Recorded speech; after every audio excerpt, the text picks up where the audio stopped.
Welcome, CFTA! That also means you guys outside. Come in, everyone, come in. Today is December 18th. Merry Christmas, everyone. 'Tis the season. Richard's in the season. Larry's dressed for the season. This is going to be a great night. Welcome, Terry. I'm going to guilt trip you people into sitting in the front, please. There's less of us. It's just more like a nice, cozy living room feel. Let's be all cheery and close. So, by the looks of it, there's really only one person to be considered as a new audience member, and that's you, Kyle. It's your first time here. So, pick on this man, please, with all the effort you can to embarrass Kyle to get acclimatized to the CFTA comedy vibe. As you know, we are live streaming. This is on YouTube right now. And if you want a copy of your set, because it's also being recorded, Kyle, it's $10. He was in the workshop. He's going to try his set on here, and he's going to give you what he's got. And he hasn't performed comedy before. So he's going to pop his cherry tonight. Yeah! Just want to touch on some pseudo-drama that happened last week with Dylan. Remember when it looked like he pissed himself? Remember that? I saw it. I watched it online. He pissed himself. It looked like you pissed yourself, Dylan. He did not piss himself. I think his buddy popped his beer in his pocket and it started leaking. It was blood, not piss. He was on his period and he pissed out his period. Yeah. I've been pissing blood lately, haven't you? So we welcome him back. He feels embarrassed, and he doesn't have to be anymore, but it's online forever, so you can watch that 20 years from now. Reoccurring bit. Yeah. Who was the cameraman? Because he panned out. That was kind of rude. Oh, that was intentionally rude. With that pen out, that was perfect. It's like, yeah. Instead of a catchphrase, just every week he is number one in our hearts. There you go, Dylan. We can roast Dylan with last week and get it out of our system. Yeah. Let's soak your pants. Okay. So, we don't have pizza. But we do accept outside food. Oh, you have pizza? Good. What do you got for me? We have your credit card, and we have Goldie's right next door, Terry. Without further ado, I'm going to introduce your host. You know him, you love him. He is a staple of the Hamilton comedy scene. Can you guys give a loud, thunderous applause to your host, Larry Smith!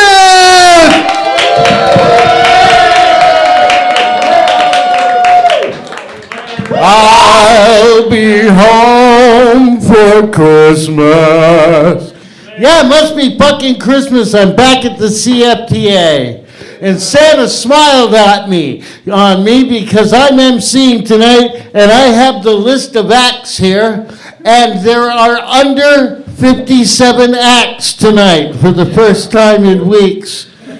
Because I'm telling you fuckers, I'm a creepy guy. I've been watching you people online. That's how I know somebody pissed himself, because it takes longer than that for a can to fucking leak. It leaks right away, But then again, I've hosted enough of these. Last year, I did all the month of January and half of February. I hosted 6 of these in a row, and I can tell you, it's mostly people come up here and just shit themselves.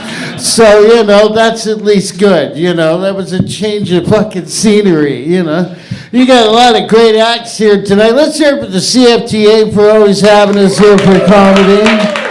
I love it. The other reason I'm here tonight is, as you all know, I'm a whore. And I'm selling handmade, hand-drawn Christmas cards. They're one of a kind. I make them myself. The larger 10, the smaller 5. You can get them over there. I have a little display. I also have marijuana cards. I'm one of the only people who can sell you a marijuana card, original piece of art. Give it to your friend. If I could sell 4 of these tonight, I can get a quarter of weed tomorrow and draw more cards. So help a brother out. I've tried to dress Christmassy. The guy with the camera with the Santa hat who's getting fucking frustrated with his phone. Thanks for wearing a Santa hat. Yeah. Fucking Christmas is coming. I want to wish y'all a Merry Christmas.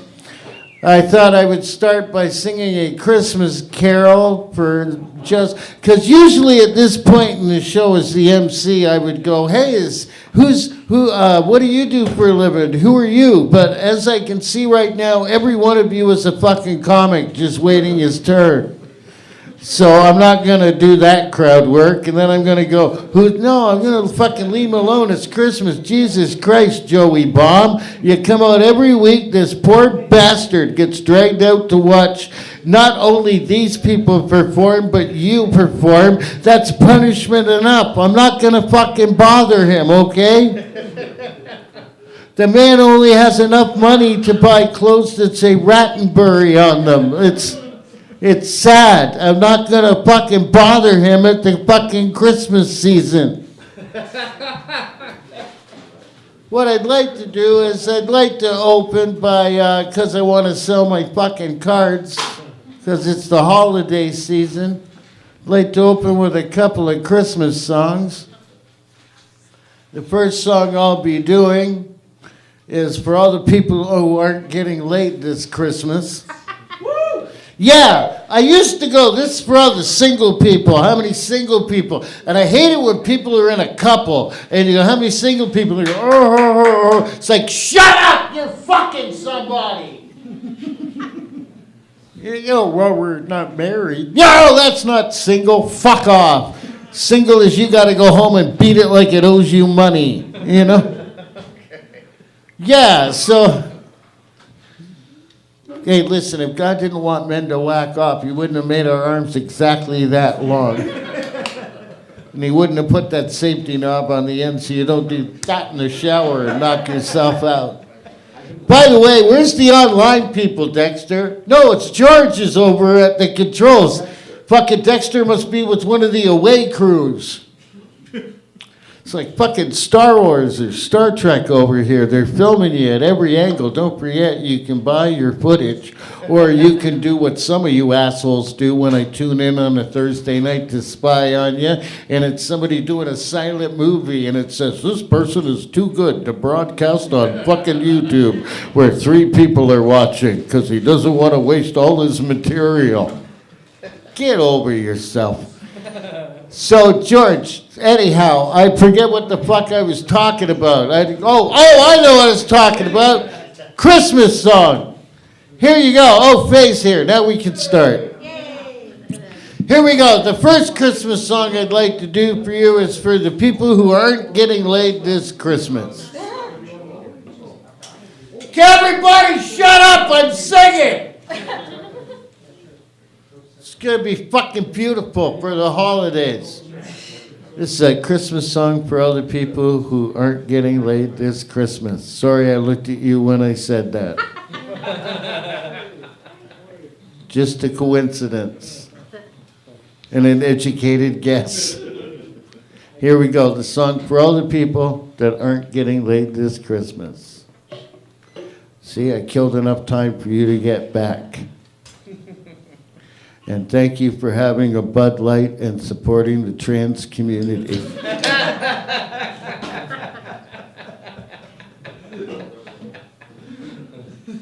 My buddy said he had a trans sister, and I said, wow, so's my radio. We have a lot in common. So, anyhow, this is the song And I'm doing all my Christmas shit off the top. So if you came here and wanted to get on early, fuck you. I haven't been here in weeks. Here it is. This is a song for all the people who aren't getting laid this Christmas. Have yourself, because nobody else will. Thank you. My next Christmas song. Hey, it's Aiden Lynch, all the way from Brantford, folks. I did a show with Aiden on Tuesday night, and I sold a lot of cards. Did I mention I have Christmas cards for sale? The larger 10, the smaller 5. They're one of a kind, hand fucking drawn. Okay. Thank you for ordering a Bud Light and helping the trans community. You weren't here for that early, but I'm solidarity. That's why I like golf. Golf is great because then old heterosexual men can dress like gay guys in their 20s. It's the only time your 75-year-old dad can go, "Ooh, I think I'm going to wear the robin's egg slacks today." So here you go. The second song is from back when I was with the comedy duo. I was with a comedy duo. We traveled all over North America and we're on TV and shit for about 15 years. And by the way, all you up-and-coming open micers tonight, I've been doing comedy full-time for 36 years. As you've noticed, I have no money, and none of you has any idea who the fuck I am or where I've been and what I've done. But if you work really hard and work on your stuff, you too might be able to do comedy for a full-time job and be obscure with no fucking money after 3.5 decades. So this song is so old. How old is it? It's so old, I did that just for Rattenberries. Okay. This song is so old, it was written by me and my comedy partner back when pot was illegal. So we're going to go back in time and pretend pot's illegal. Because I fucking hate legal pot. I used to go buy pot. It was in my buddy Jack's rec room, nice and comfortable and homey. Now you go buy pot in a store that looks like the fucking bridge of the Enterprise or an Apple store or some fucking shit, man. It's like, I am your weed barista. Fuck off. Where's Jack? You know, like I smoke a joint with these new comics. It's all bullshit. It's all like, ooh, is this a hybrid, an indica or a sativa? What's the THC count? Is it a CBD? What's the name of this pot? You know what all my pot used to be called? Whatever the fuck Jack had in his freezer. So this song's back from, they're gonna buy legal pot? Some nights I'm late getting to the gig because I got 2 soccer moms in front of me in their yoga pants going, well, if it's called Purple Haze, why is it green? So this is a song from back when pot was illegal at Christmas. I don't have the guitar player anymore, but I have to do the lead in.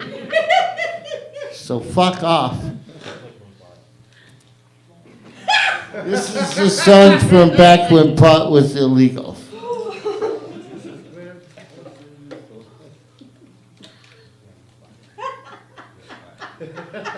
The police never knock. The police never knock. The police never knock. They just kick your door in without a warrant. Gotta hide your pot this Christmas. Gotta hide your pot this Christmas. Gotta hide your pot this Christmas, 'cause your brother-in-law's a narc.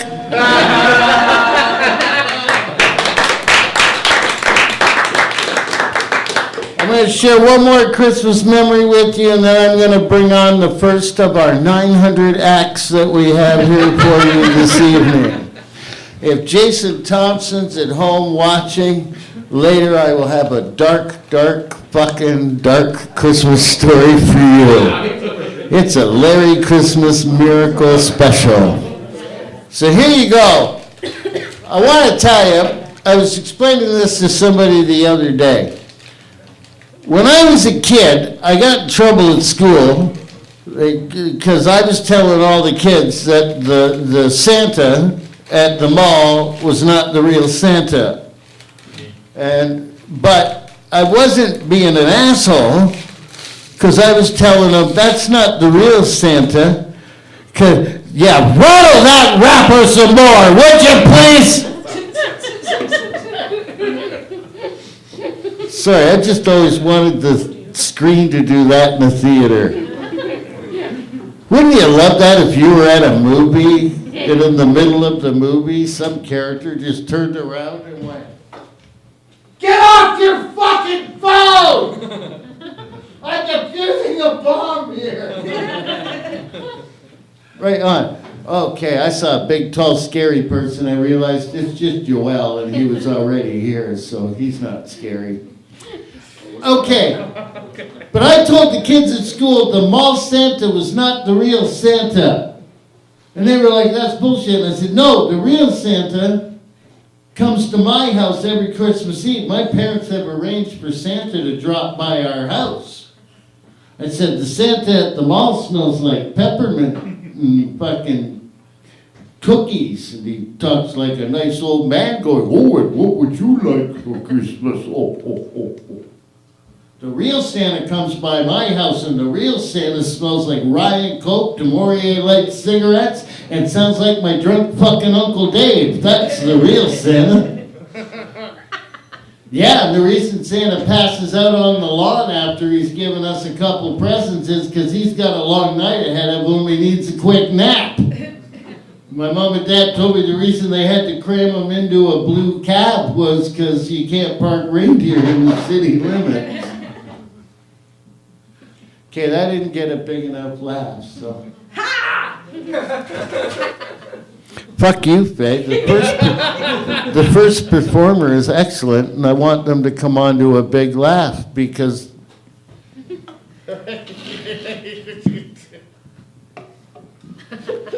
Richard Latran is really talented. Hope I pronounced that right. Okay, so Richard's standing by. Okay. You got about 10 minutes. Richard? Hey, Joey Bomb! I can accidentally forget to just say your fucking name tonight. I can just keep going on, and every time you come up to me and go, "Larry, you forgot me again," I'm gonna go, "Fuck you, you blue-haired weirdo. Get away from me." All right, I'm sorry. I'm gonna just tell one kind of quick Christmas joke, so hopefully it gets a big laugh. This is an Italian Christmas story, so I'm going to tell it with an Italian Christmas accent. No, I'm going to make it French. Okay, I'm going to make it Italian. Fucking Beaver Cleaver up here got all upset. Okay. Fuck, dude, nothing aggravates me more than a young guy with all that fucking hair and that widow's peak bugging me while I'm fucking working. Okay. When I was a little boy, I would want a bicycle for the Christmas, you know. So I go to my mama and I say, "Mama, I want a bicycle, you know." And she said, "What you got to do? You got to write a letter to the baby Jesus. You go to the manger scene on the top of the TV, you get the baby Jesus, you put it down, you write a letter to the baby Jesus. My name is Francois Cliché. I've been a very good boy. I would like, please, baby Jesus, a bicycle." So I write out the letter, "Baby Jesus can have a bicycle." It comes a Christmas in the morning, I'm no fucking a bicycle, tabernacle. Next year I say to my mama, "I want the bicycle." She said, "You know what to do? Go get the baby Jesus. Put it down, write the letter to the baby Jesus. Maybe baby Jesus sends you a bicycle." I write the letter. "Dear baby Jesus," me again. Remember last year, very good. I asked for a bicycle. I did not get that bicycle. Let's let the bygones be bygones. Can I please have a bicycle? A Christmas morning. No! Fucking a bicycle! The next Christmas, I go, Mama, I want a goddamn a bicycle. She said, you know what to do? I go, oh, I know what to do, Mama. So I went to the manger scene. I went and got the Virgin Mary. I put the Virgin Mary into a drawer. And I wrote a letter. Dear baby Jesus, if I do not get a bicycle this year, you may never see your mother again. Are you ready for your first comic? I'll do a better Christmas joke when I come up later. I gotta say, but we've got 900 people here tonight. Ladies and gentlemen, he's a very funny guy. I know because he was cool enough to wear a Christmas hat so it looks like a special. Would you please welcome my buddy? Thanks for supporting the trans. It's Richard LaTran.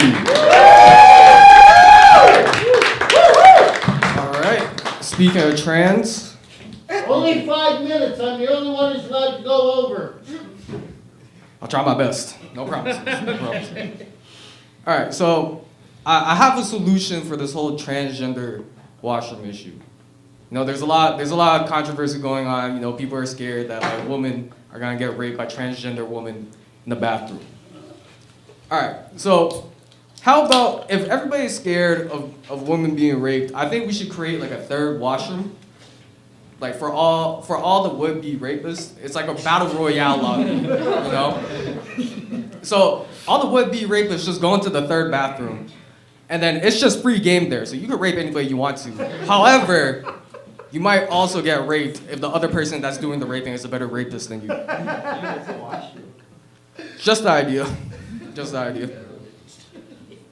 All right. I don't have to segue for this one. Yeah, it's kind of hard to segue from that, I'm not gonna lie. But, okay. Matcha becoming like a performative like TikTok trend kind of like fucked it up for like us Asian people, you know? Cause like matcha used to be like my drink of choice before, but like ever since like it blew up and became like a trend, like I'm kind of scared to like go out in public and drink it, cause I'm scared I'll look performative. Like I should be wearing like a tote bag and like be really into like musical theater, you know?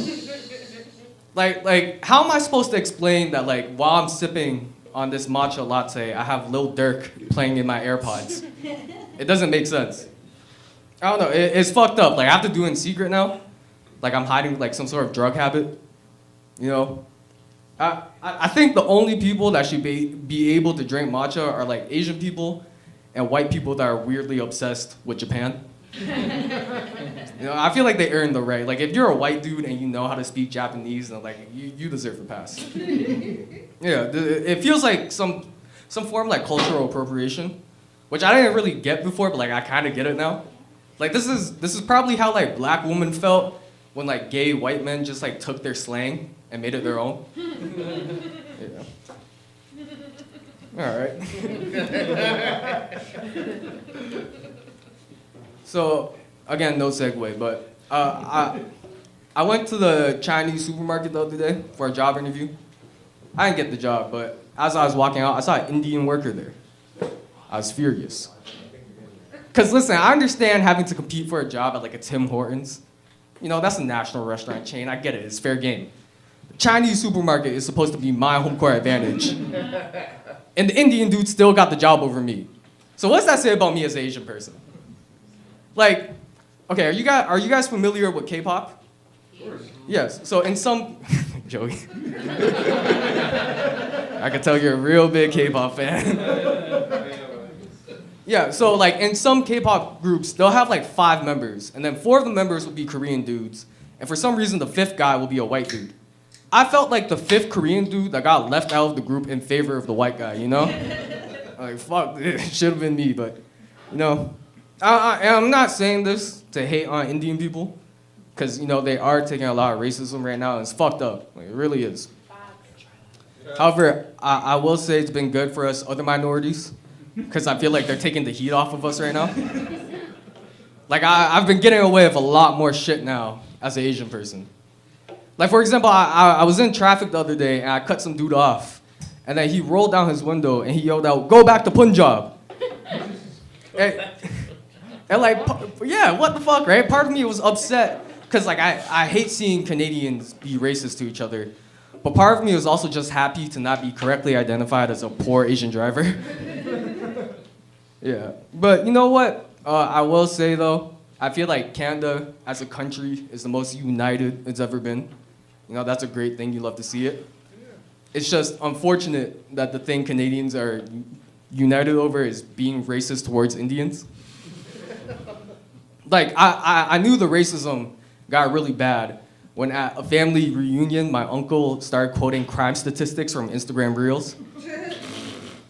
Like, first of all, I didn't even know that my uncle spoke English. Second of all, the crime stats that he was quoting was that Indian people get into more car accidents than any other ethnicity. I don't think that's true. I'm pretty sure we still have that for first place on lock. And secondly, it's ironic coming from my uncle, because this is the same dude that got into like 4 car accidents in the past year. Like this is the same guy that would randomly pull up to my grandma's house on a bike because he just destroy his car every so often, you know? Yeah. I think it's fucked up. Like during, like, okay, some racism I can understand. Like during the COVID pandemic, when I like walk down the street, like sometimes like people would give me dirty looks.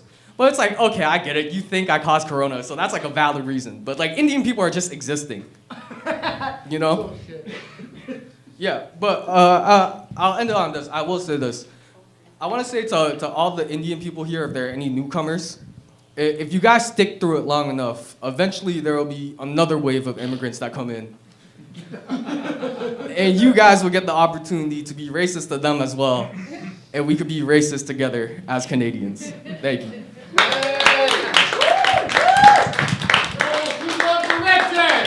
Give it up for Richard!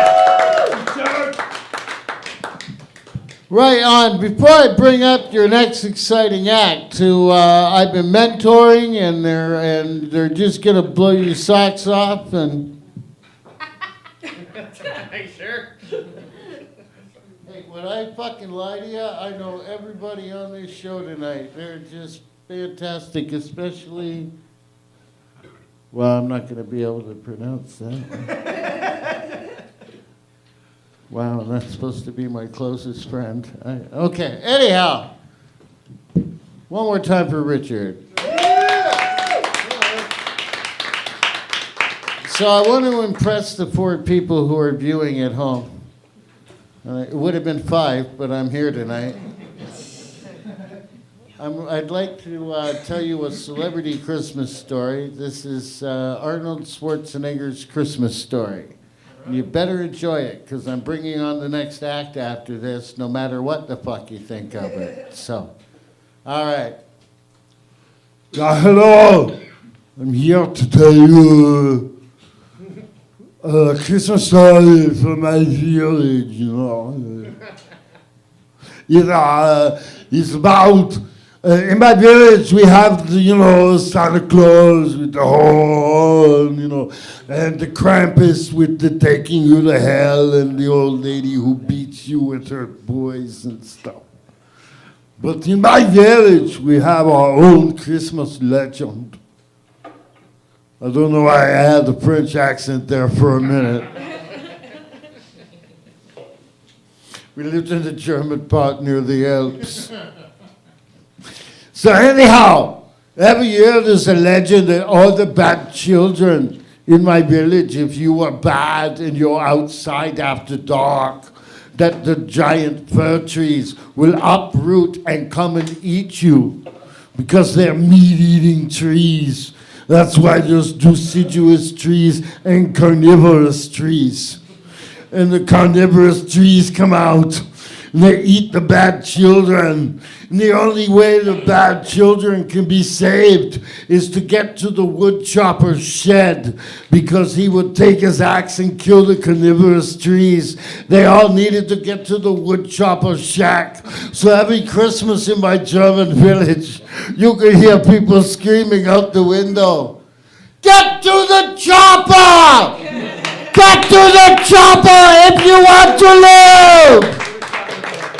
Thank you. Ladies and gentlemen, our second act tonight, I know you're gonna love. Please welcome, and he's an opt-out. He's an opt-out, Dexter. You gotta turn him into a silent movie. People at home, fuck you. Go make a sandwich or something, because you're not gonna hear this person. Please welcome.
Right on. Before I bring up your next person, I want to explain why I say fuck so much when I'm up here. It's because I'm from Hamilton and I grew up behind the Center Mall. And if I say fuck, my mom doesn't understand what I'm talking about. So I have to say it. So I thought maybe I'd share a East End of Hamilton Christmas story with you. It's a little dark, it's a little rough around the edges, but it's a special story to those of us that grew up near Dofasco. This is the story of how, oh wow, the Unabomber came. Wicked, nice to see you out and about, sir. Please don't hurt anybody. Wicked. Oh, Bud Light. Boy, I'll tell you, this is such a trans-friendly crowd. So here we go. By the way, there's no pizza tonight, so yay to trans people and fuck you, Italians. Shouldn't do that joke. An Italian guy would come up to me outside the show and go, so you think you're fucking funny, you little bald monkey? Fuck the Italians, fuck you. I wish I was Italian. That means I could grab my crotch at a wedding and not get slapped because it's my culture. My buddy's in the mafia, and then I'll tell this nice Christmas story. My buddy's in the mafia, and he told me he bought a Tesla. I grew up behind the Center Mall. The Smiths were the ethnic family. We were the only family who didn't have a porch made out of cement. Yeah. The Mungie Cake family, we had a wooden porch, and they were all like, that's crazy. Your grandma's going to go right through that.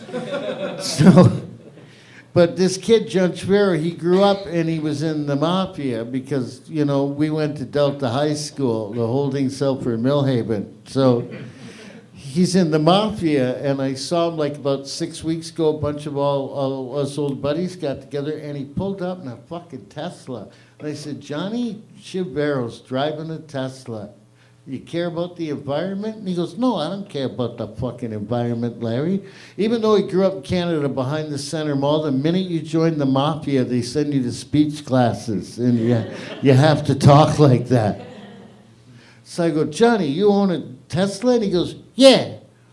All kinds of guys in the mafia own a Tesla. I go, why do guys in the mafia want a Tesla? And he goes, 2 trunks. You know how many fucking times I've shown up to do a job and the guy brought a fucking friend? I'm going to tell my Christmas story later. Let's keep things rolling. That'll keep you in suspense. Ladies and gentlemen, the next person apparently, not only are they here for open mic, but it is their birthday, and they got a nice, good Irish name. Would you please, and even a middle initial. Ooh, aren't we fucking fancy? Ladies and gentlemen, please welcome Dylan M. Connolly. Here he comes. Right on. Thank you very much. Woo! Hey, Joe. Hey, I agreed on 5th. That was only like that was okay. Fuck it, whatever. So fentanyl is a big freaking problem in this area, right? You know what I mean? It's just gotten so bad. I was walking to to Mary Street, and there was a jacket over like this, right? And I'm like, oh shit, that's fucking terrible. That even the parking meters are on fentanyl.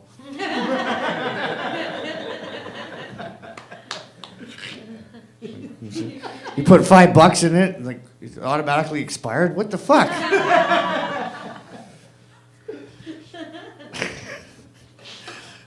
Has anyone ever seen this show called Is It Cake?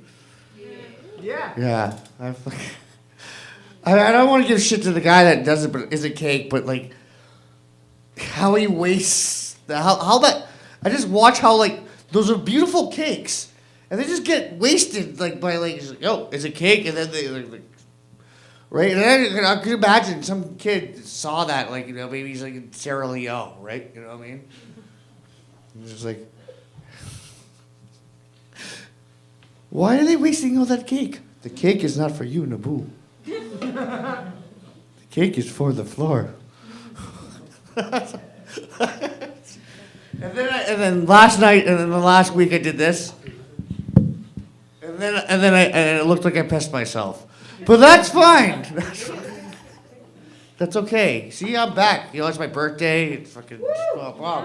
Thank you. I'm 41 years old. Ain't that some shit, though, right? What's okay? What? Okay, I worked at Amazon. Actually, okay. Amazon is the evil empire of everything. I think so, right? So, you know what I mean? Like, and they actually try to make you pay for their food, like the food. I don't give a shit. I fucking gank shit. I just took it. Like, fuck it.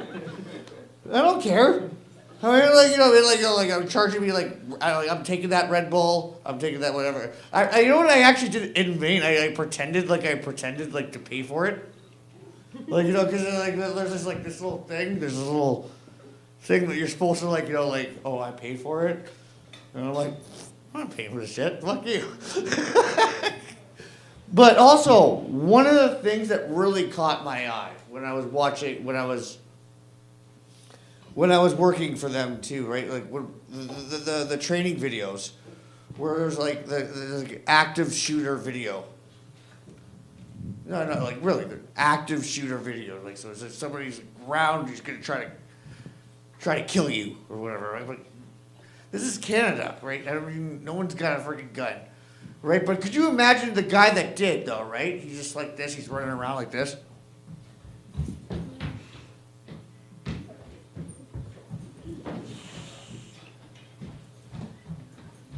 Where the fuck is everybody? Mom, this is not a good time. Okay, I think that's my time. Thank you very much.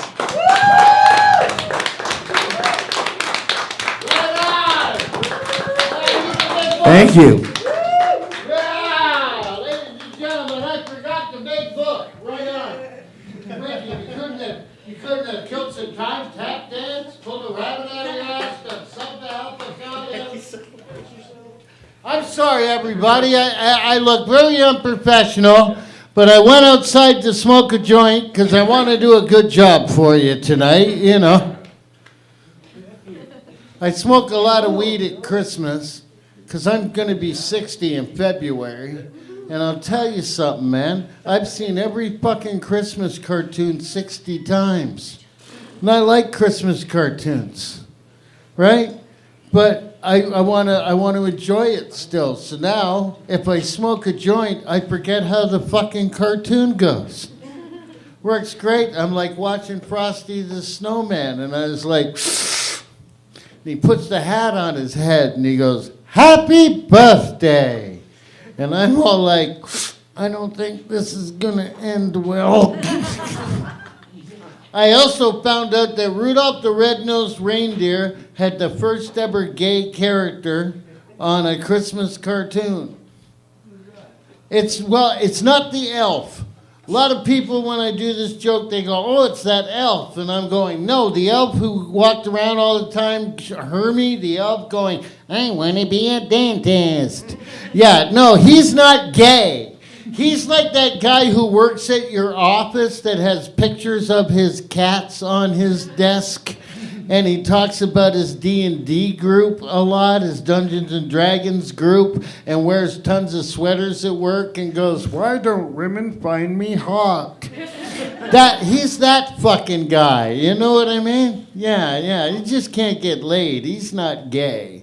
No, the first ever gay character ever was the Charlie in the Box on the Isle of Misfit Toys. Yeah, remember the Charlie in the Box? He comes out and he's all like, boing, boing, boing. Oh, nobody wants a Charlie in the Box. Hey, kids at home, check it out. Me in a box. There's irony for you.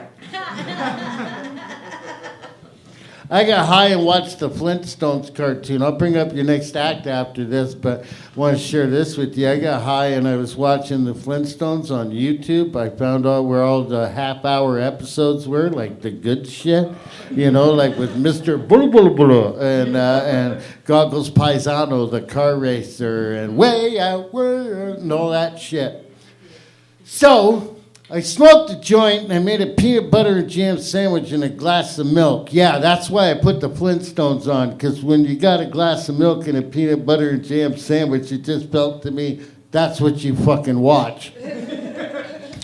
So I was watching the Flintstones with my glass of milk and I was high, and Fred got mad at Barney for something, because I guess Barney said something like, "Hey Fred, I fucked Wilma," and then Fred chases Barney through Fred's house, and Fred's house, when I'm high and watching, Fred's house is 8 football fields long, and they ran past 10 matching sets of furniture. And I'm all high, and I'm like, fuck, Fred lives at Leon's. I won't buy shit from Leon's. You know why, Richard? They go, don't pay a dime till 2026. Bullshit. Don't pay a dime. I'm scared I'm going to wake up New Year's morning. I'm lying in bed. There's a guy at the end of my bed going, "Larry, get the fuck up." And I'm like, "Who are you?" "I'm Leon. I'm here about the fucking couch." "And about the TV, meet my associate, the brick." Are you ready for your next act? Woo! Right on. We are having fun tonight. Ladies and gentlemen, your next act only has one name, just like Cher. Would you please welcome to the stage, just like Liberace, this guy's so good he only needs one name. Please welcome His Holiness, your friend and mine, George!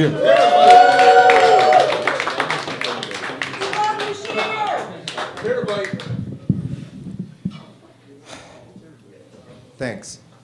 A family decimated in a fire. A whole family perished, 5 people. Also in the news, an Italian restaurant introduces a new item. Coming up next on CBC News.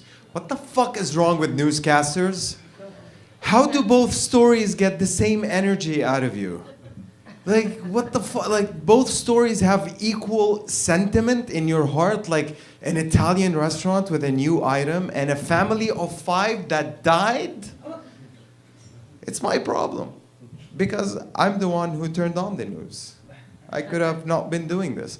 The other thing I noticed, like in the news, you know, sometimes you'll be watching a show, and it's like a news show, it's a documentary, right? And they're telling you about the most horrible person who ever lived. Like a rapist, right? And like he has no MO. That's how terrible he is, right? Like if it has a pulse, he'll fuck it, kind of like Predator, you know what I mean? And they're showing you that, and you're hearing these horror stories about the victims, and then you're seeing on the bottom crawler, it says, "Get your fences at Walmart, 50% off." What the fuck?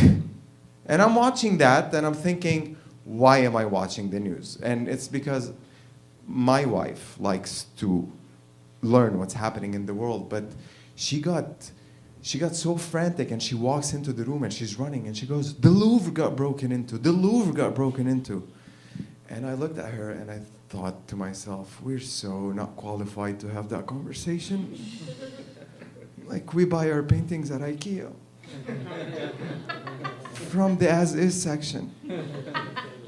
But it's $20, and it has a sticker of Darth Vader, so, you know, we got it. It was a good deal. So she's frantic, and I'm looking at her, and I thought, why are you so frantic? Like, do you have stuff in the Louvre? Like, are we keeping some of our assets in there? Like, I don't know about. Plus, like, the way she was like, who do you think did it? Like, that was her first thing she asked me, right? Like, who do you think did it? And I'm an unfiltered asshole. Like, that's my MO, right? And I tell her, I think it's gay people. And she goes, "You bigot. How dare you say that?" I'm like, "No, what did they steal?" She goes, "Art pieces." I'm like, gay people. And she goes, no, it's jewelry, like it's high-end jewelry. I'm like, definitely gay people. You're not budging me off of this. Like, I know.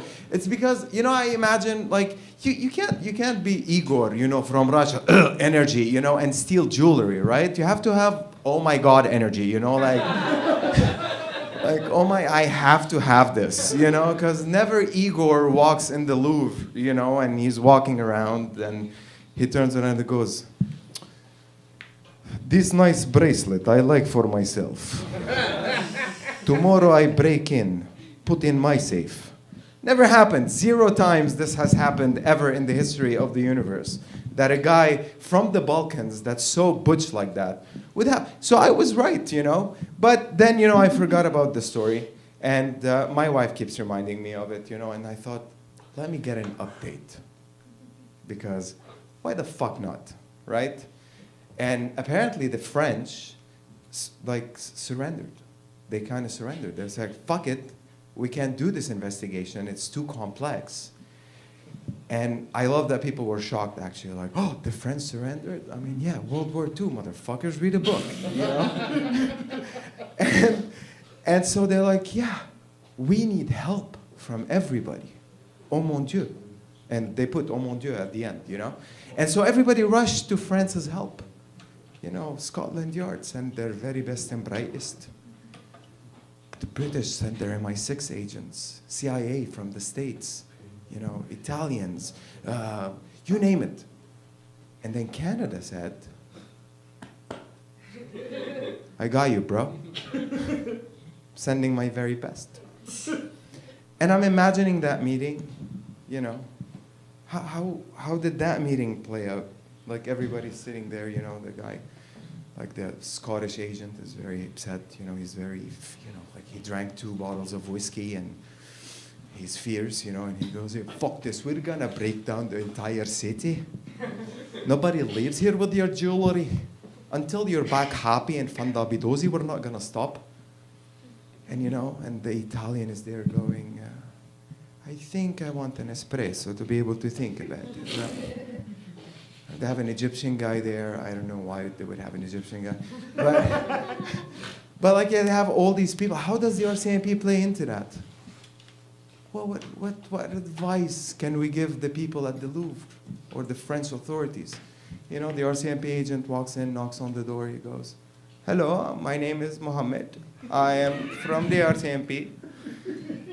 I have one advice for you. Did you leave your key by the door? Thank you, ladies and gentlemen. That was my time.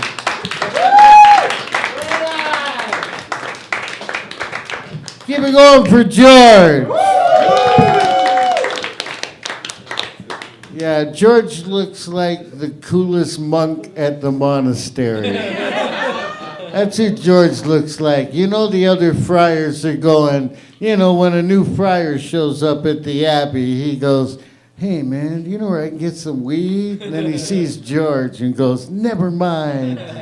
I know which monk has it. That's fucking wicked. Before I bring on the next act, I promised you guys earlier an East End Christmas story. So I'm going to tell the East End Christmas story now because I like you as an audience, and the longer I can keep you away from Joey Baum, the nicer I'm being to you as an audience. I'm just kidding you. I'm busting his balls because the man's a fucking celebrity here. You might call him a fixture here. But then again, the toilet's also a fixture here. So, anyhow, this is my story about the suicidal, homicidal Santa Claus and how the angel came to be on the top of our Christmas tree. One Christmas, Santa had it. He was pissed off.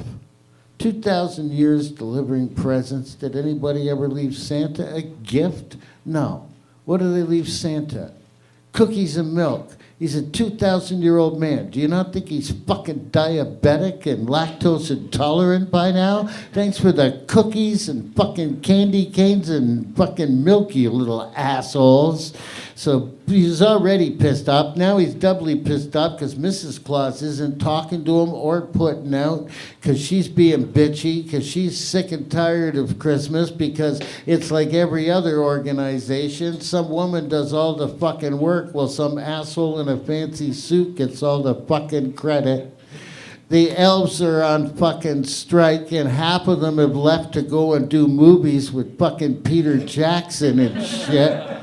And he's just fucking losing his mind. He can't get the sled. The mechanic said the sled should be done by Thursday. He knows that means fucking Friday at the earliest. Probably not to the end of the fucking weekend. And Christmas is Thursday, goddammit. Doesn't matter anyhow, because half the reindeer are down with dysentery, and he doesn't have Rudolph, because last April that asshole went and picked his nose and electrocuted himself. The fucking computer crashed, so there's no nice and nasty list. Fucking, just Santa had it. He was homicidal and suicidal, and Santa decided he was gonna fucking end it right now, because he was immortal, and he was done living forever and working every fucking Christmas. So he opened a drawer, and he pulled out a Magnum pistol, and he put it in his mouth. And he swore to God, if anybody else came in the room, he was taking them with him. And then, like by a Christmas miracle, the homicidal, suicidal Santa heard a knock at the door. Ding dong! So he went over and he answered the door. And there stood suicidal Santa with his gun, suicidal homicidal Santa with his gun in his hand, about to blow out his own brains all over the fireplace. But there, as if by a Christmas miracle, stood a beautiful angel with a Christmas tree. And the beautiful angel said, "Hey, Santa, where you want me to stick this tree?" And every Christmas since then, we've had a fucking angel stuck on the top of our fucking Christmas tree. Thank you. That's an East End Christmas story. Now, ladies and gentlemen, our next act needs no introduction, but he'll need an extra, and I won't be able to do it or explain him. You're going to enjoy him. I dig him. You'll love him. Please welcome my friend, Mr. Joey Bob.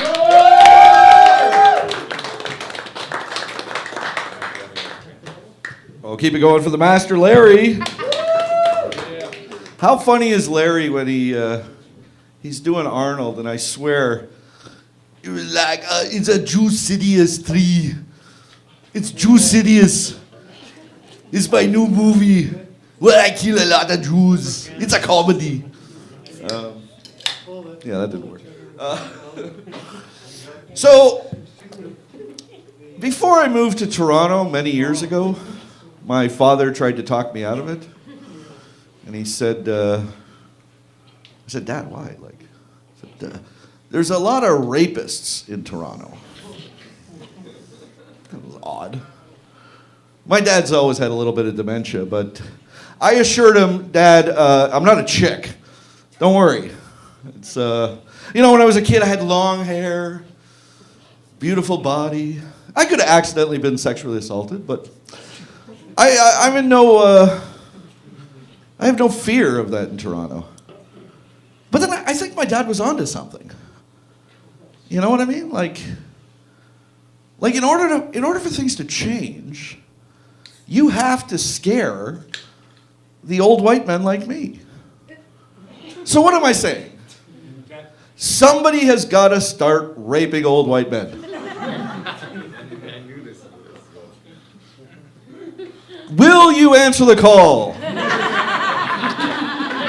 Your country is calling you. I would do it. I would, in a heartbeat. But I'm not gay. I'm not gay. I'm not gay. But if I was, I'd want something with a little abs, right? But that's not going to change anything when the news guy says, "Oh, tragic story. Ryan Gosling was savaged," and nobody's going to care. We need guys. Where are my gays? Come on. Where are my gays? It's 6 months away from Gay Pride Month. That makes this Gay Shame Month. Who wants to be a hero? Speaking of hard segues. This is about the time for a Monty Python cartoon. Yeah, just imagine Jason at home playing with his long, thin penis. I imagine anorexic guys have a long, thin penis. I have a short, little, fat penis, so, figure it translates. Anyways, this time of year, I always think about religion. Because I was baptized Catholic. And, Catholicism is the stupidest out of all the religions. I mean, think about it. What's the best thing about Catholics? That's right, Catholic schoolgirls. Young taut bodies. Short miniskirts. That makes me believe.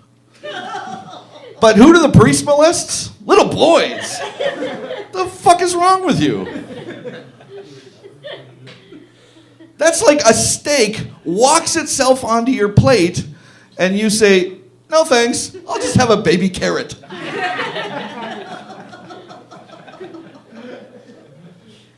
Anyways, that was Thank you for letting me rant a little bit, CFTA. I'm going to bring back your hostess with the mostest, Mr. Larry. Thank you, CFTA. Good night. Ladies and gentlemen, all I can say after Joey Bomb is what I say every time after Joey Bomb. What the fuck?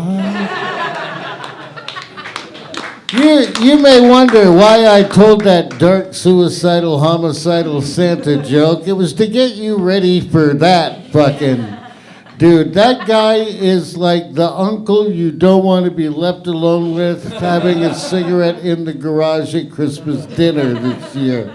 Know what I mean? You turn around and all the other uncles are gone and it's just this guy going, so, young Catholic girls at the fucking high school, why are priests fucking little boys? You know what I'm saying?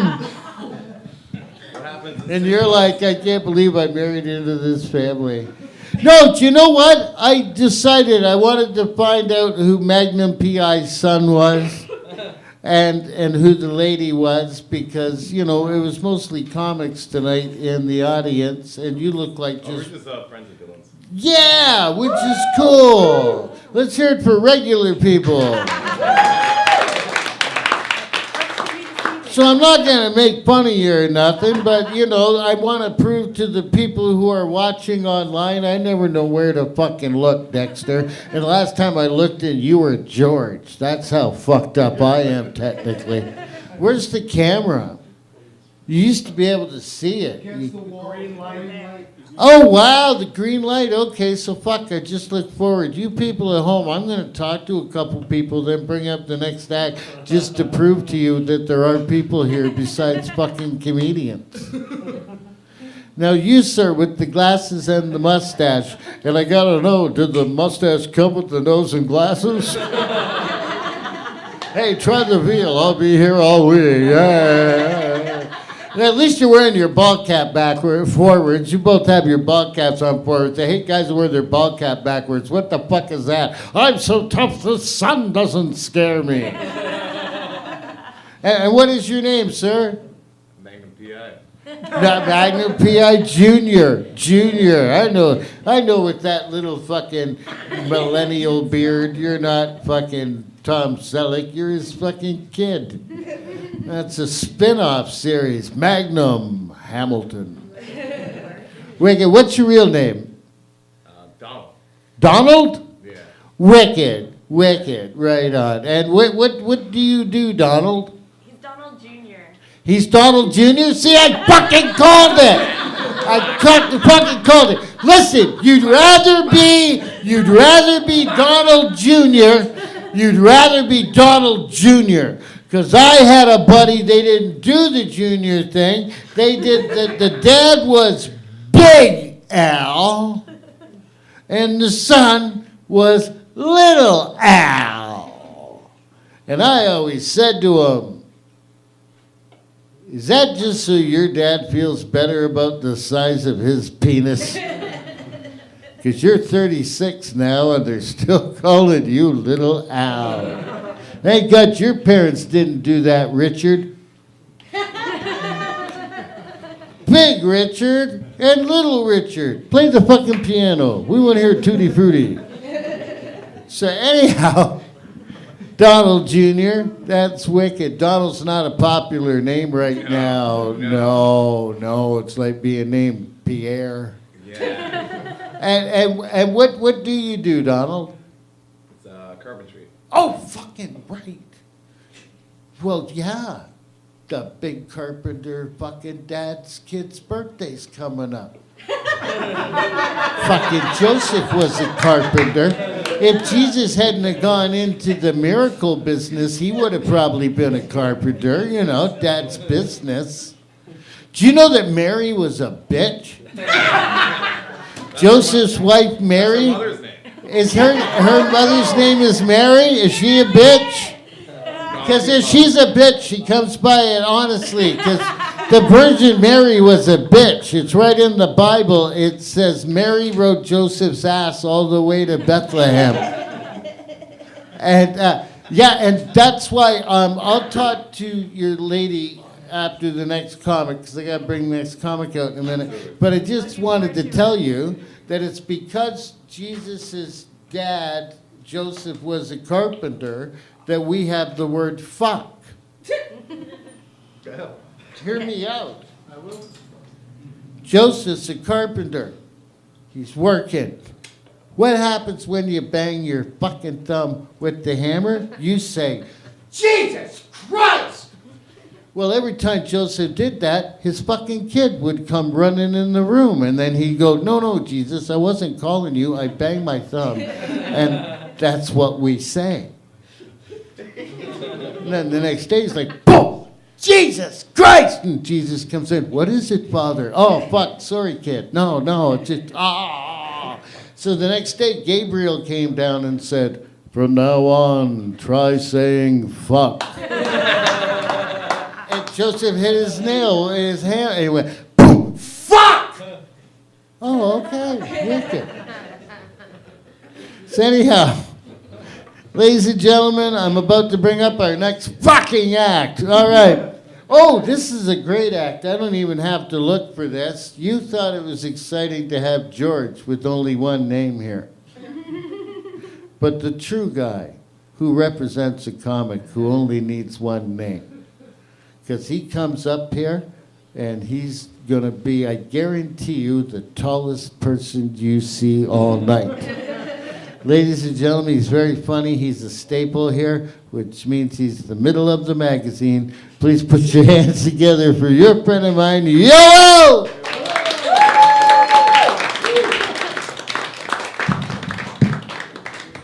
What name? I thought he was going to call me Boy.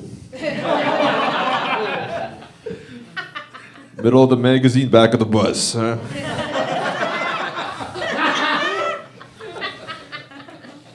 Center Mall special, huh, Larry? Yep. Yeah. I feel like people complain about immigrants in the weirdest way sometimes. You guys think that? Like some people come up to me randomly sometimes and be like, yo, look, there are way too many Muslims in this country. Way too many. Look, there's a mosque on every corner. I said, sir, that's a shawarma restaurant.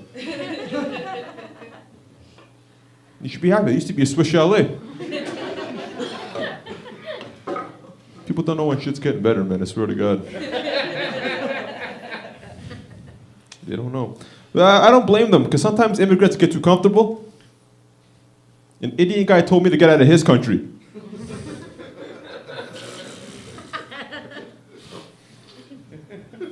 Like I don't blame them either. We should have known brown people were taking over the country when they put the Tim Hortons inside the gas stations.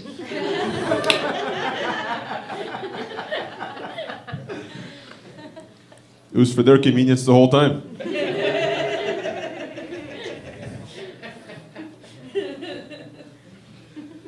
Yeah, if you guys can't tell though, my name is Yoel, but my background, I'm actually Eritrean. So a lot of people don't know where that is. That's East African. But when people look at me, they don't know exactly what I am because we look like a lot of different things. Some people think I'm Cuban. Some people think I'm Arab. Other people think I'm Indian. Which means on any given day, someone has a reason to hate me. Okay? Like right now.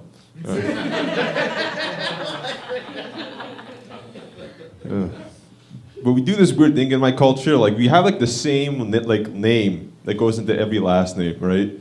So the word is Haile, right? So we have like things like Haile Mariam, Haile Michael, Haile Hewitt. It's on every name. These are really ancient names, but only one name of Haile went extinct.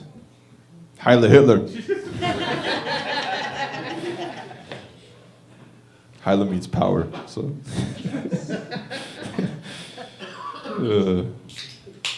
You guys ever wonder how white people talk trash before they met black people?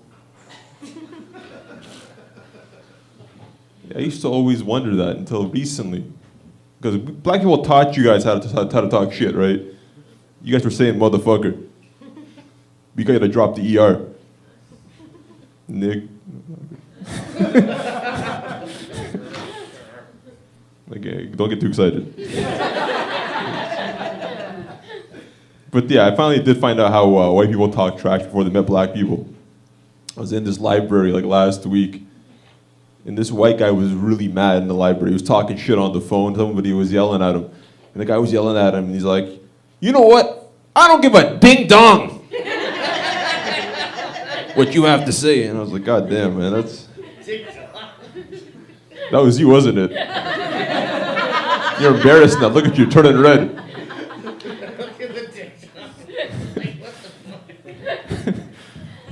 I don't give a ding dong. Yeah, man. But I feel like black people and white people don't have the same life. You know, we're a little bit more disadvantaged than you guys. I feel like even like the medical system is in your guys' favor, not in ours.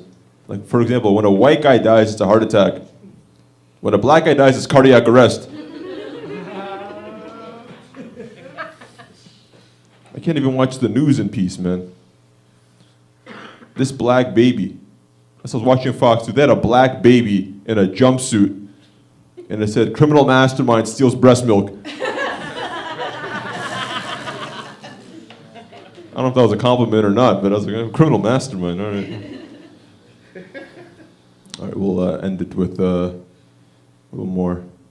Like, I always find it kind of awkward during like the holiday season, because sometimes somebody will say Merry Christmas to who's not actually Christian. It's a Christian holiday, right? They're from a different religion. All right, so this Muslim guy tells me, he's like, yo, Merry Christmas. So I didn't know what to say, so it said Happy Hanukkah. Right, he says, yo, that's for Jews, it's not for Muslims. I'm like, well, they've already taken so much from you. Might as well take something back. Anyways, that's my set, guys, thank you. Bring back Larry June. Good for Yoel. Right on. That's why he's here every week, and he has his own film crew and everything like that. No, it's great. That's one of the nice things. I got to come and do a show here before Christmas. I felt bad. I'm drinking a Coke back there, but I didn't bring it up with me because I didn't want you people thinking, "Ooh, he's drinking Coke. He's not with the trans people." Where's your Bud Light, you fucking hypocrite? You know. It's only because I can't drink anymore. I don't drink anymore. So, which sucks because now I can only fuck people I like. But anyhow, I wanted to be polite and say hi to this lady before I bring up the next act. I want to meet Mrs. Donald because we already met Donald. And what is your name, Miss Donald, lady? Denise. Denise, the Donald and Denise. I love it. You're D&D. Together you're a nerdy kids game. That's wicked. That's right. And Denise, where are you from? I was born in Burlington. You're born, Burlington. Do you want to see my impression of someone in Burlington eating dinner? Oh, I'll work in Hamilton, but I'll be fucked if I'll live there. Do you know what the sign says outside Burlington? Burlington, population just fine for us, thank you. That's wicked. And what do you do? I do live in Hamilton now. Right, wicked. And what do you do now, Denise? I run R&D for a engineering green tech company.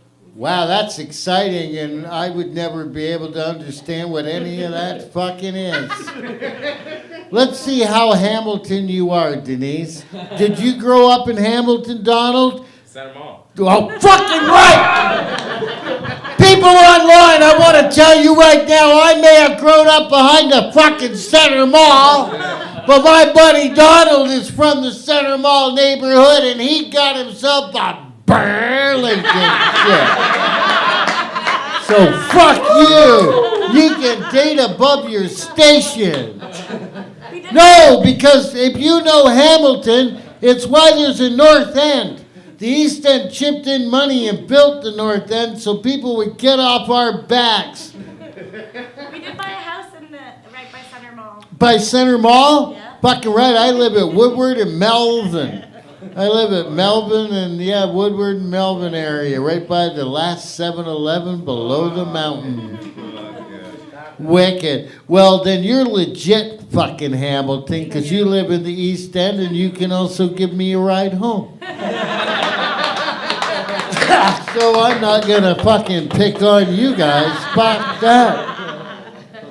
I'll drop you home. Ladies, thank you. Ladies and gentlemen, our next act, I like to say that her name means fairy chicken.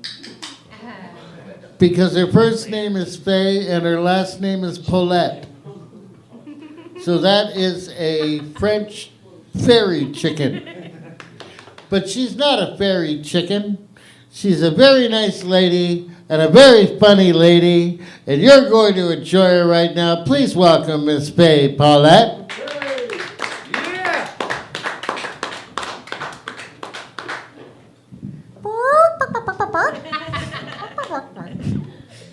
Oh, how are we doing, CFTA? That was a crappy one.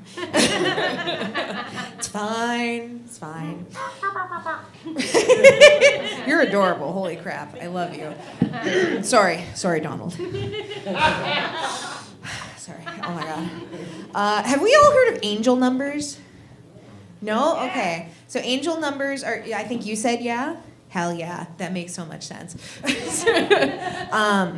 Angel numbers are like when you see like repetitive numbers, so like 111 or 222 or 333 and so on and so forth, right? And it's like a way, like, it's a, what do they call it, like a new age like thing where it's like, oh, the universe is affirming your path or it's telling you you're going the right direction, right?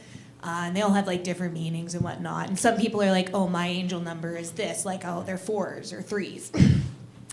And I don't necessarily have an angel number particularly, but I have something I think better. It's golfy ads. Whenever I see them, it's just like, I'm gonna get it sold. Thank you, universe.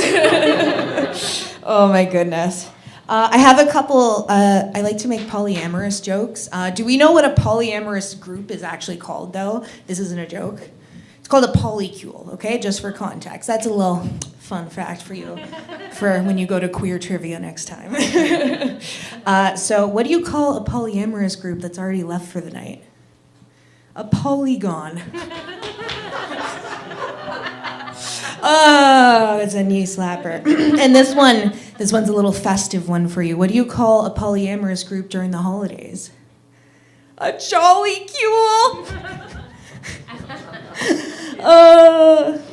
I think I'm funny. Oh my goodness. As a lot of you know, I've been making a lot of jokes about it. I'm pregnant. I recently announced that, so that's fun. Thank you. Thank you. Thank you.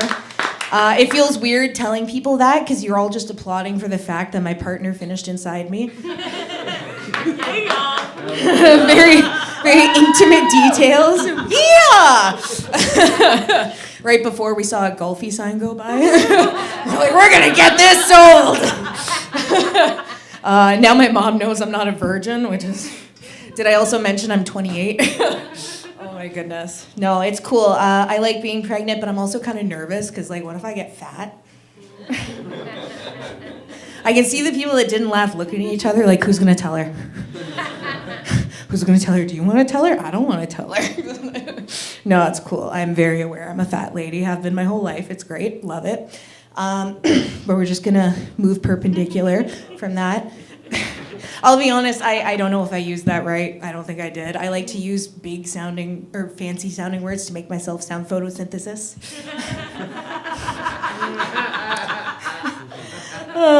But I digress. Babies, though. Babies are a lot of pressure, especially like naming a baby. Because like you don't want them to like share a name with like someone like, I don't know, like Dahmer, right? Or like, but I really do like the sound of John Wayne. I don't know. No, but I think I've figured it out. Because also like you don't want to tell people before like the baby's been born because they might be like, oh, well, I know someone with that. You shouldn't name them that. Or like, oh, I don't like that name. And it's like, Janice, I don't give a shit. Is it coming out of your vagina? No, it's coming out of mine. Anyway, but I think I figured out whenever people ask me now, I'm like, oh yeah, I'm gonna name it after my favorite local celebrity, Golfy. Baby's just gonna come out like, and you're like, wow, this baby gets it. He gets it sold. Oh. I've been at the hospital a lot, not for anything bad, just because, you know, when you're having a baby, you have a lot of appointments, right? And there's a day I had 2 booked together with like an hour in between. So I go to the first one, look at the baby, then I'm like, okay, I'll go get like something to eat in between. And I'm sitting there, and they have those like floor clean, basically like a Zamboni, but to clean the floor, right? And and the like custodian's driving, and I look. And who do I see on the side but a Golfy advertisement? He's expanding, y'all. And I was like, oh, there's my angel numbers, right? Like, I'm doing the right thing. I'm having this baby. We're got this. Oh my gosh. Words are hard. Anyway, I have been Faye Pollitt, Fairy Chicken. We're going to bring back your host, Larry Smith.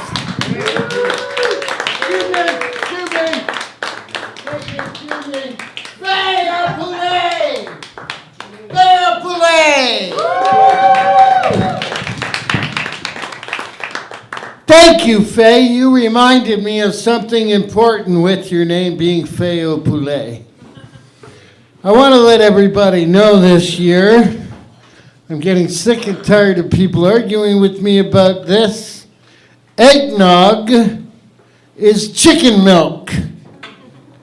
It's right on the fucking label. If you go to the French side of your carton, it says lait à poulet.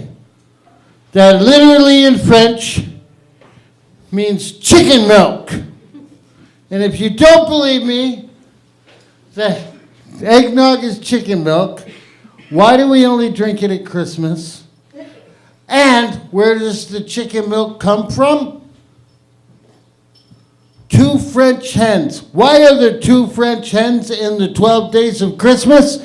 Because French hens are the only chickens that give milk. That's why they're in the Christmas song, and they make sure to tell you the hens are fucking French. Because only from French hens can you get lait à poulet, which is eggnog. Just fucking saying. And you may not be laughing now, but when you smoke that fat joint at the end of the backyard on Christmas Day before Christmas dinner, and you see the back end of the carton of fucking eggnog, and you read lait à poulet, you're gonna laugh. I thought that was gonna kill. Outside, they got all excited. I did that joke last year. They said, you gotta do that lait à poulet joke, and I did it. And that joke, lait à poulet, is what that joke did. I literally lait à poulet. There you go. All right. Now, our next comic, it's too bad. Were you here, Edith, when I did my Police Never Knock song? Oh, fuck, that's too bad, because if I'd followed you with that, it would have been cool, because Edith is a super fantastic comic. She's becoming a local legend. You're gonna love her, and she's from Mexico. And I did my Police Never Knock song, which is based on Feliz Navidad. But now I can't do it, and it would have made me look like a fucking genius, unlike that Leia Poulet joke that fucking bombed, you know? Anyhow, these jokes aren't gonna bomb. These jokes are gonna kill because they're told by Edith. Please welcome your friend and mine, Edith!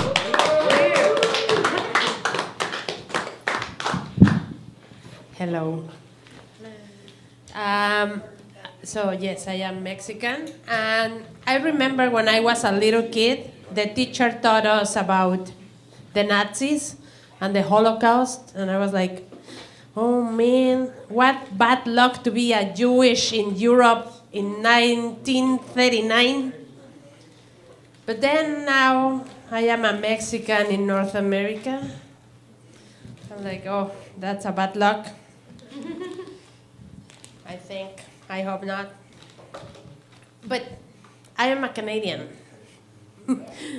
despite the looks. I passed the test. I passed with flying colors. But the questions were like, who is the king? Well, at that time, the queen. What are the official colors? That's easy. I was like, because when I became Canadian, next day when I wake up, I still look like a Mexican. Nothing changed. And I thought, no, that test is not good. I think that test should be more like, they give you some poutine and, do you like it? Yes, no.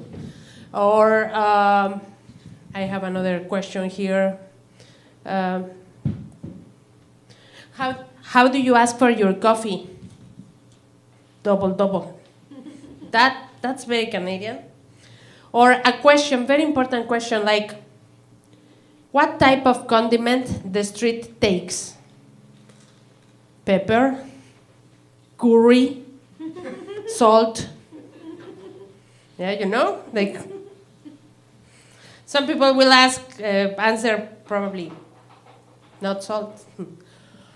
Yeah, so that will be my test. If they ask me to change the test for Canadian citizenship, I will add these questions. If you want to become Mexican, on the other hand, the test will be, I can give you some spicy food. Can you handle it?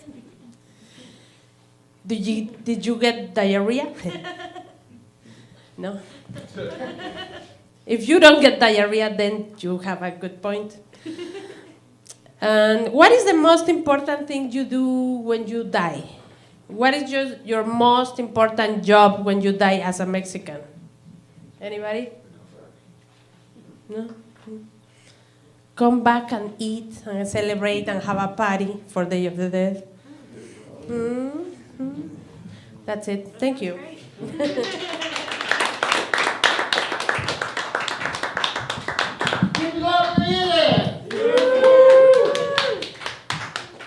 Right on. I would like to do a couple of quick impressions for you and then bring on your second to last act. That's right, ladies and gentlemen. The telethon is almost over. We've been here 24 hours. We've raised a lot of money for those crippled kids. Everything's going great. Okay. Where's my money then? First quick impression. This is my impression of Jacques Cousteau.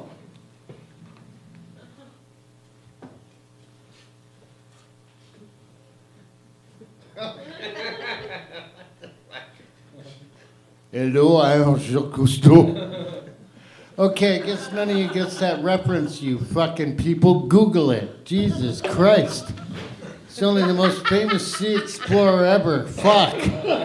Oh, is this better? Is this better? You ready? Okay, look, I'm Sigourney Weaver in Aliens. Put her down, you fucking bitch!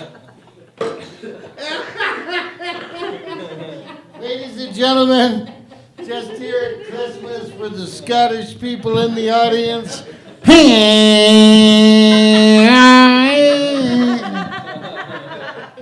the Russian people in the audience on the anniversary of Sputnik.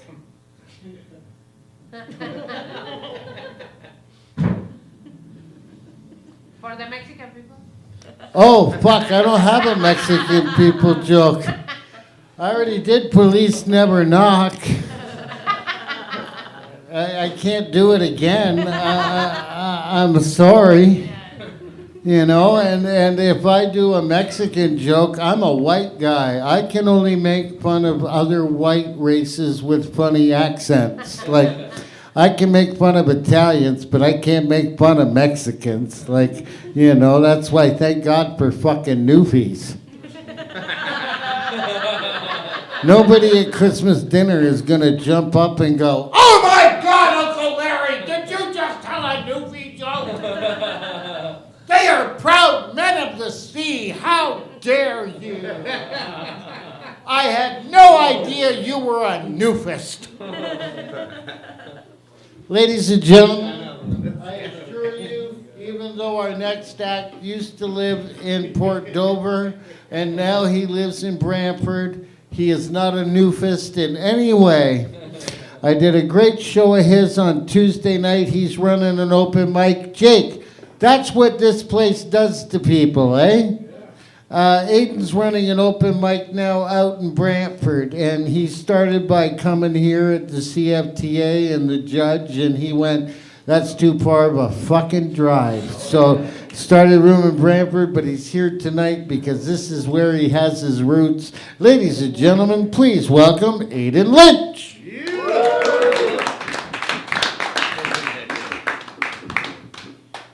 Keep it going for Larry, guys. Fuck yeah.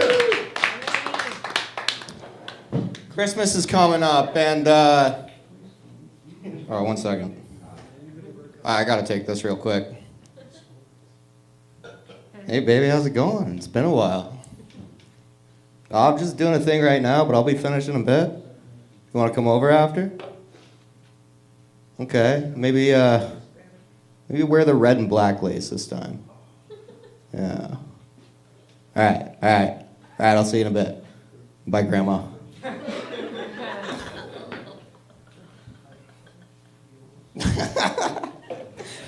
All right. Yeah, Christmas is coming up. It's a cool Christmas memory. I'm the oldest in my family, out of 3 other siblings. I remember I turned 15, and Christmas came up that year. My brother, he was 13, and I thought it would be a cool big brother moment to give him a condom, his very first condom. You know, it was just really fucking cool, I thought. But he's pretty sick of hand-me-downs, so it didn't go over that well.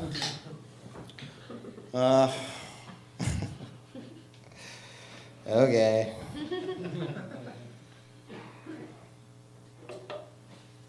Do something fun again.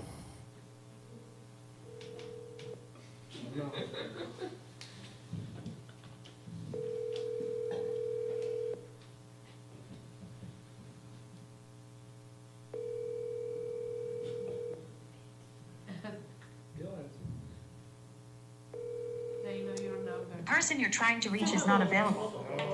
Dude, I bragged last week that my mom always picks up. She didn't pick up. All right, leave me hanging. Do some old-fashioned jokes. All right. I'm actually not from, Larry mentioned, I'm not from Hamilton, from out of town. I only come to Hamilton for 3 things. It's cocaine, comedy, and hookers. I'm just kidding.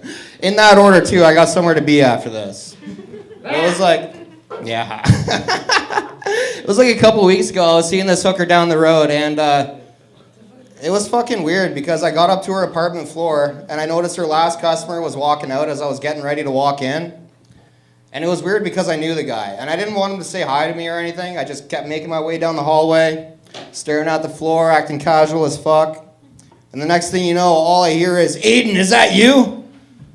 It's like, "Yeah, Dad, can we not do this here?"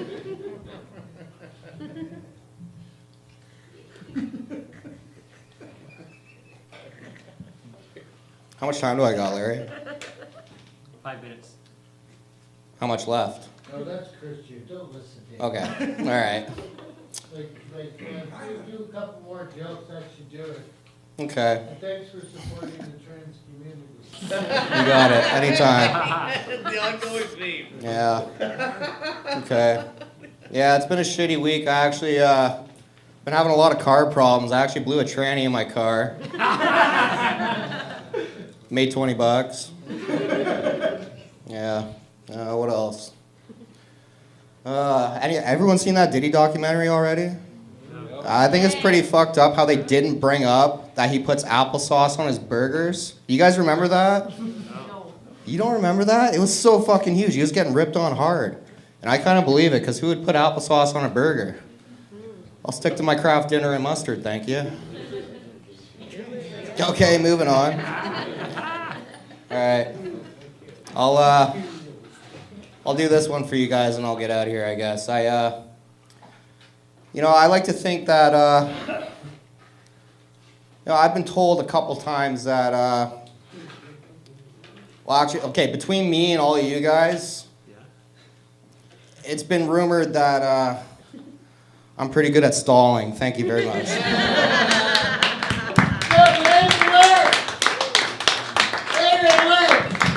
Tim Raiden, aside from Joey Bowie, probably drew the furthest to get here. Right on. Now, because I'm selling cards, I don't know if I mentioned, I'm selling hand-drawn, hand-colored Christmas cards, one of a kind. You can feel the ink and the crayon on the paper. I will have them right on the stage after the show because I'm a whore and I'm in Canadian show business and I need weed and I need to eat. For less than it costs you for a cup of coffee a day, you can help Larry get more weed. Now, that's the only reason I'm doing this. We have one comic left, but what I want to do is, George, the cool monk who you buy weed off of when you're in the Abbey in Italy, has a friend here tonight, and George has requested I do this joke. Now, I'm wearing a Christmas tie, a red shirt. I had on a Christmas hat. I'm selling Christmas cards. Ladies and gentlemen, fucking George has requested and begged me to do my fucking Easter joke. Fucking Hamilton. So this is my Easter joke. Now, I'm always freaked telling this joke because I have figured out now in comedy, me being a middle-aged white guy with the last name Smith of no fixed religion kind of makes me the minority guy on most fucking comedy shows now. It's like if the human rights will come down and go, do you have an old white guy on your show? No, we have people from all over the world and different immigrants and different people of sexual background and stuff. Well, you need at least one old white guy, But, because this joke, okay, it's an old joke. Back in the 90s when you could make jokes about everybody and not be accused of being a newfist. Oh, Faye, you're just in time to watch me get in trouble with the Gen Z kids and the millennials. Because George requested the Easter joke. So I'm going to have to edit the joke as I go because it's very politically incorrect. Okay, 3 guys die and they go to the gates of heaven. And they get up there and St. Peter's up there at the gates of heaven because that's how jokes fucking work. It's St. Peter giving them a fucking test like some kind of game show host. I figure that'll be God's big joke. If you're a comedian and you die, you show up at heaven and St. Peter's there with pearly fucking gates and like games to play with you and goes, oh, fuck, dude. There's only 2 of you. You better hope a 3rd guy shows up and it better be a newfie or we're going to be here all fucking day.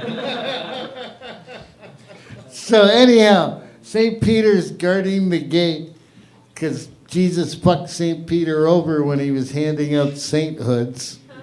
He went, hey, David, why don't you do, hey, Christopher, why don't you do travel?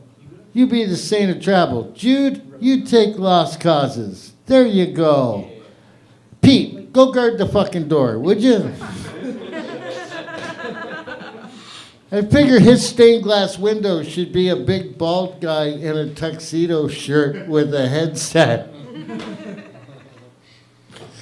Yeah, you get up there, it's like trying to get in a nightclub. St. Peter's a big fucking bald guy going, "This ain't you, fuck off." So anyhow, I'm sorry, I thought this was going to be a short joke. I hope you don't have plans. I pour closing act, and then whoever's eating fries in front of a stoned person while he's stuck on stage, fuck you. And I'm an Irish, British stoned person. Fuck you. I'm smelling cooked potatoes going, oh. Yes. You'll be excited to know our next act is of mixed heritage. They are, what is it? Scottish and Chilean. Scottish and Chilean. I am also of mixed heritage. I'm half English, half Irish. Back when I used to drink, I used to get hammered and try to blow up my own fucking car. But what was the joke I was telling? Easter! Oh, Easter joke. Thank you. So 3 guys die and they go to the gates of heaven and they get up there and St. Peter's there. He says, before I let you in, I got to give you a test. I got to see if you know your Christian holidays. So he says to the first guy, what's Easter? And the first guy goes, Easter! I know this one! See, and I can't do that. I can't do that. That's not fucking funny anymore. You could do that in the 90s. You can't fucking do that now. So I thought maybe I'd make them Irish, but then, like I say, I'm half English, half Irish, and I might piss off an Irish person. So then I asked a millennial guy, I went, how about if I name them all Larry? And he goes, no, you can't do that. There might be a Larry in the audience, and he's going to be upset because he doesn't want to be part of your joke. You're infringing on his right to anonymity. I'm like, oh, give me a fucking break, you know. So I figured out how to fix the joke. But we got to go all the way from Easter back to the Christmas. One Christmas morning, I, Lawrence Victor Smith I, got up, went downstairs, and Santa had left me a cloning machine, like the Jeff Goldblum fly machine. So I went in it, and I made 3 copies of me. 3 identical Larry Smiths. And then I shot all 3 of them in the fucking head so they were dead and could do this joke. So there's 3 identical dead Larry Smiths. And they all go up to heaven. So the only person who can be offended by this joke is fucking me! So St. Peter says to the first Larry, first identical Larry Smith, what's Easter? And the first identical Larry goes, Easter! I know this one! Okay, I'm just fucking kidding with you, but who do you think built the machine? The fucking Japanese. It's high-tech science. All right. Instead of that, I would just give them different voices that are foreign voices of no fixed address. He says to the first guy, says to the first identical Larry, what's Easter? And the first identical Larry goes, oh, I know what the Easter is. The Easter, once a year, the Christians, they go into the forest and they find a gobble gobble bird. And then they chop off the gobble bird's head. And they shove a loaf of bread up its ass. And they cook it all day. And you know that it's cooked because your sister-in-law turns off the football game during the best part. It says dinner's ready, and nobody gets laid because all the coats are on the bed. St. Peter says, no, that's Thanksgiving. Pulls a lever, trap door opens, The first Larry goes straight to hell on the elevator. And if you retell this joke, fuck you. If you use elevator, you owe me $5. It's copyright. Says to the second Larry, who's got a weird foreign accent of no distinct place, "What's Easter?" And the second Larry goes, "Easter, I know that one. It's a Christian holiday once a year. A big fat guy with magic moves hooked up to a flying toboggan. He lands it on the roof of your house, and then he shoots it down the chimney. And you hang up dirty socks, and he puts food in the prizes in the dirty socks." St. Peter goes, "No, that's Christmas." Pulls the lever, elevator, straight to hell. Says to the third Larry, "What's Easter?" The third Larry's very serious and goes, "Easter. Easter is a Christian holiday of solemn celebration of when Jesus Christ died on a cross and they put him into a cave. Then 3 days later, an angel flew down and moved the rock away. Because if you're going to move a big rock like that, you need an angel or a bulldozer. But there's no bulldozers in the Bible. You can check. I did. So the big angel rolls the rock away. Jesus comes out and says, "I am risen." And everyone celebrates. And St. Peter goes, "Excellent, you got it. Bang right on right. Go on in." And then the third Larry goes, "Hold on a minute. If Jesus sees his shadow, spring comes early. If not, he's got to go back in the cave." That was making poor Kyle worth waiting. Ladies and gentlemen, you are so going to enjoy this next act, and thank God he was here tonight because he laughed at half the stupid shit I did and made me feel good. Please welcome my new friend, Kyle Villalobos.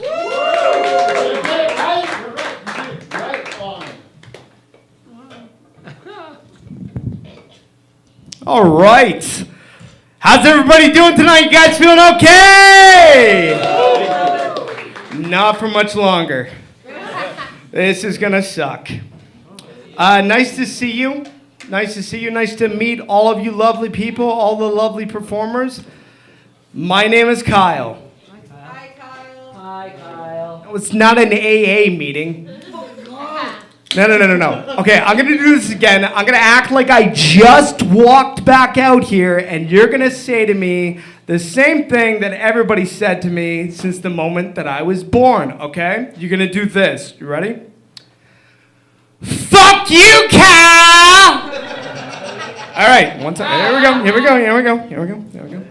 1, 2, 3. Hi, everybody. Nice to meet you. My name's Kyle. Fuck you, Kyle! Welcome to your headliner. How you guys doing? Give yourselves a round of applause. You've been a great crowd tonight. Let me tell you what I do for a living. I work in the film industry. That's not a brag. It's absolutely terrible. It is a nightmare. I am a locations manager, which means I get a script. I have to find out where we're going to shoot this movie, how to keep you safe, all of that jazz. But there's something else that comes with it, okay? When you get a call sheet, it says who everybody is. I'm on the list there, and this is one of the things that I'm under. I am a sexual harassment officer. Yeah, me. Yeah. I don't know if you guys watch any of those series on Netflix on what serial killers, pedophiles, rapists, all that shit looks like. Looks like me. Now here's the thing. So I'm a sexual harassment officer, but there's 2 sexual harassment officers. There's me, and then there's one other that's a female.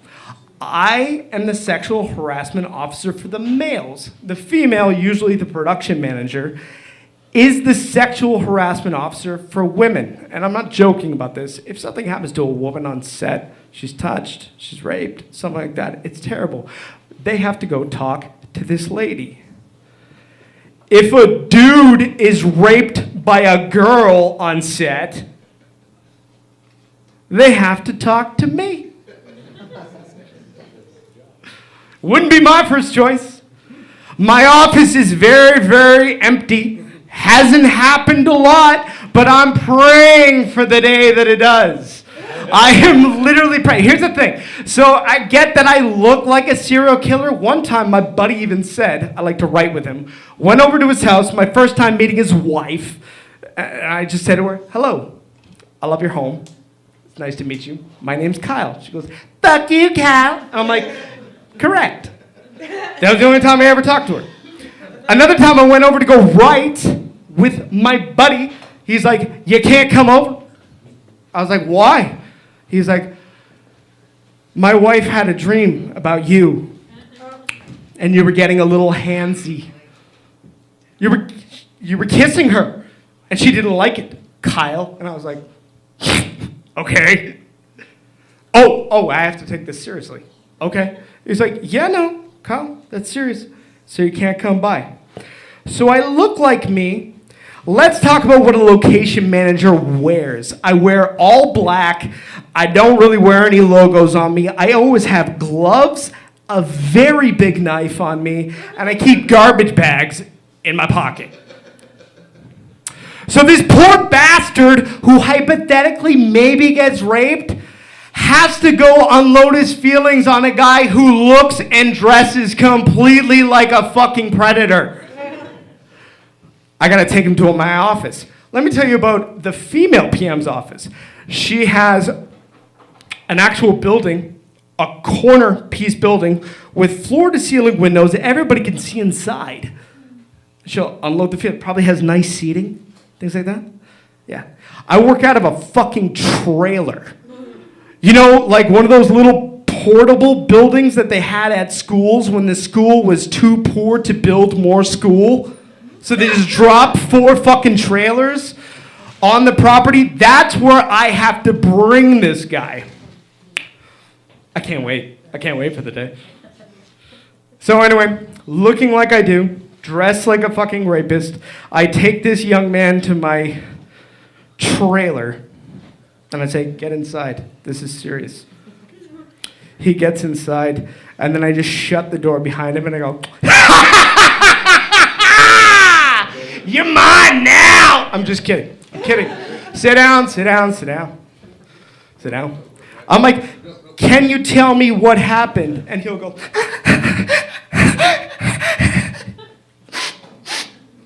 you know the #1 actress? I go, yeah, the fucking hot one, right? Yeah, her. What happened? Tell me slow. Tell me slow. And he goes, she made me eat her pussy out. That's a very sad story, son. Did this happen today? Has this been happening during the week? During the shoot? What is going on? Can you tell me about it? And he goes, it happened in my dream last night. Yes, I'm experienced with the dream rape thing. It's very serious. Don't let the door hit you on the way out. Anyway, I had something to do yet. I haven't seen that dreaded yellow light. But what I wanted to do is I kind of wanted to keep things a little bit festive. Bottom line of my story, if you heard any of my act, is you can tell that I really like to help people. I'm into it. I'm into it. It makes me feel better about me. So what I wanted to know is anybody out here tonight, there's always that one Christmas gift that's super freaking hard to find, but you know it will save Christmas. You don't know how to get it. I'm going to help you find the alternative. Somebody tell me that Christmas gift. Mushrooms. You're in Hamilton, man. That's super easy to get. Come on, give me something harder than that. Is that once again, it's Hamilton, dude. Come on, something that will make someone's Christmas brighter. Okay, all right, I got it. All right, Taylor Swift tickets. All right, I've got the workaround. That's super hard to find. That's extremely expensive. And how are you going to get it for someone? I have the answer. Switch favorite artists. Thank you guys very much. Another hand for Larry.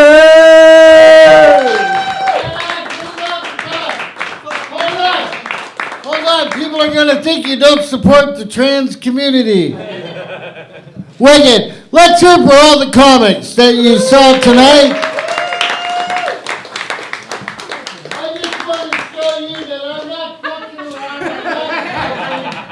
I will be bringing up the 2 big booklets onto the stage after the show, the $5 booklet and the marijuana book after the show, because yes, I am a whore and I do need to make money because I'm in Canadian show business. All you up and coming comics, look at your fucking future.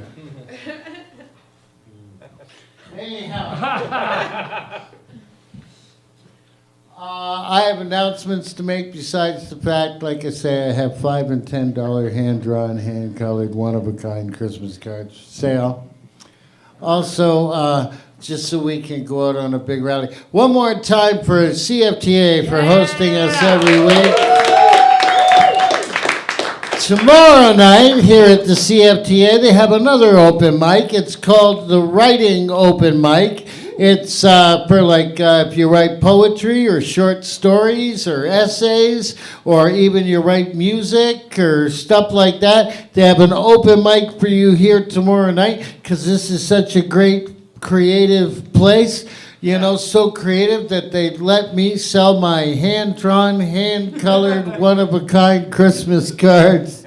Also, we will. Is this it until the new year for the open mics? Well, hey, to all you open mic people, Merry Christmas, and don't forget, we all think we're funny, but give your relatives a little bit of a fucking break this Christmas. Not everything's a fucking joke, okay? Speaking from personal fucking experience. Everybody have a great one. Merry Christmas. I'm going to set up my cards like a whore. Good night, people at home. Jason,